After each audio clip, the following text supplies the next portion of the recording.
थागत इसई हुंपू हे ईश्वर नहांगना अखोइबु लंगथोकपिरे नहांगना अखोइबु थुगाइबिरे नहांगना साउदुना Larry ओ अखोइबु अमुक हन्ना हंजिन हनबियु नहांगना मालेमबु थक थक निखल्ले नहांगना मसी सेखाइ हल्ले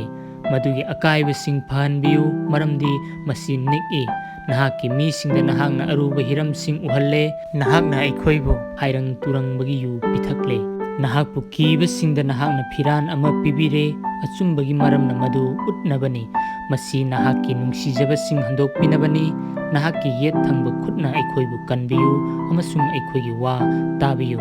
ईश्वरना महाकी असेंगबा मफमदगी हाइखी अइना हराउगनी अइना सेकेम यंथोकनी अदुगा सुकोट की तंपाक ओनगनी गिलियाद अइगिनी अमसुंग मनासे अइगिनी इफ्राइमसु अइगी कोक की पांगननी जिहुदा अइगी वायन चैनी मवाब अइगी समथोकनबा पात्रनी इदोंगी मथक्ता अइना अइगी सेंदल लंगथोकनी अइगी मरमना पेलेस्ती मसासिंग माइ पाकना लौखटलु कनाना अइबु अकनबा शहरदा पुबिगनी कनाना अइबु इदोमदा सिंबिगनी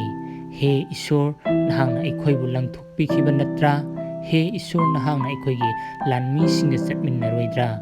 अवाबदगी अखोइबु पांगबियु मरमदी मियोइबगी मतेंग अरेमबनी ईश्वरगी मपाना अखोइना थौना फना तौगनी मरमदी अखोइगी येकनबसिंगबु महांगना खोंगनेतनगनी।